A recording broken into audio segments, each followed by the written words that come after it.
Allah'ın salamı olsun.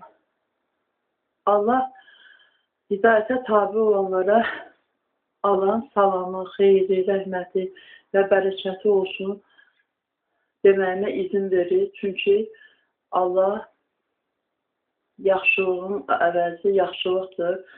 Hidayətə tabi olanlar yaxşılıq edir ki, yaxşılardan sayılırlar. Onlara yaxşı sözlər demək də halaldır. Amma mən səhv bir şey edirdim. Cahil idim də. Məsələn, bu salam sözü hardan gəldi? Yəni, məsəl üçün, bilməyəndə mən Elşad Miri anlatmışdı, sağ olsun. Yəni, mən bir şeyi səhv bilirdim. Cahillərə Allah Teala buyurur ki, o sizə söz atdıqları zaman, cahillər sizə söz atdıqları zaman sadəcə bir vüqarla salam deyin, keçin. Bu ayədir, çox şükürdür ki, elədik. İndi onu deyim ki, cahil adam idim ki, Elşad Miri nə edirdi? Elşad Miri cahil adam idim ki, mən sənsən, yox. Danış. İndi də məşət eləməyəcək, danış. Deməli, Elşad Miri dedi ki, qurbanlıq kəsəndə, yəni demək olmaz ki, Allahım, sən mənim işimi düzət, bu işimi, oğlumu, qızımı falan elə, mən qurban kəsəcəm. Dedi, Allahla şərt kəsmək olmaz. Qurban kəsirsən, kəs bayla. Amma ki, mən ondan da bətər edirdim. Yəni, neynəmişdim? Elə sanki Allahla şərt kəsmək oxşurdu. Əslində elə şey yoxdur. Əsla qətiyyən eləmək olmaz. Mən evdən hər şeyi götürüb paylayırdım. Hər şeyimi paylayırdım. Bunu zəkat olaraq vermək olar.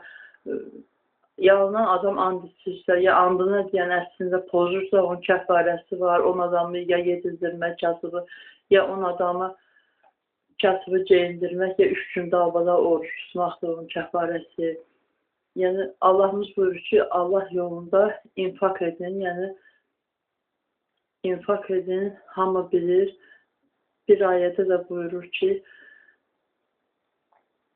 səndən Allah yolunda nəyə verəcəklərini soruşsalar, de ki, ehtiyaclarından artıq qalanını. Bu barədə danışmışıq, o bir videoda var sonra. Deməli, mən götürüb bir dənə misal çəksin. Məsələn, xalçamı götürüb, evdə də xalça qalmışdı, götürüb qonşuya vermişdim. Kasıb adam sayıram onu. O da o qədər kasıb deyildi, götürmürdü. Dedim, onda heç olmasa sən bir adama, mən elə bir imkansızlıqdaydım ki, yəni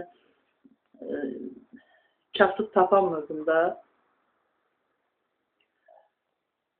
Elə vəziyyət ki, mən kasıb adam axtarıb tapmağa imkanım yox idi. Ona görə o qonşuya dedim ki, bəlkə sən tapasan, verəsən, mən bunu ona görə deyirəm ki, qızım ürəyində bilirdim onu, ona demədim deyəsən. Sonra, yəni ürəyimdə o ki, nəzir demişdim ki, Allah'ım, mən Allah'la şərt kəsmişdim də sanki. Qızım xoşbaxt olsun, mən bu qızım əri cebimdən sonra demişdim, Allah'ım, qızım xoşbaxt olsun, mən bu xalçanı bir kasıba verim. Əslində isə xoşbaxtlik adamın öz əlindədir, Allah diləyənə verər.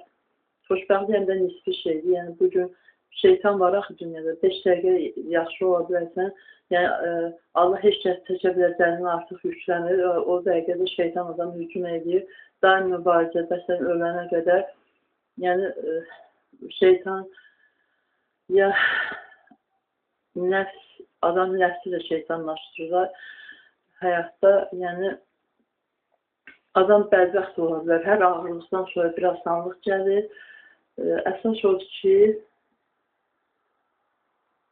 axirəti qazananlardan olar. Amin. Allahla şərt kəsmək olmaz, nəzir vermək ki, ya qurbanlıq kəsəndə olmaz, şərt kəsmək, Allahla şərt kəsmək olmaz, əsla qətiyyən olmaz. Haşa deyirlər, türklər.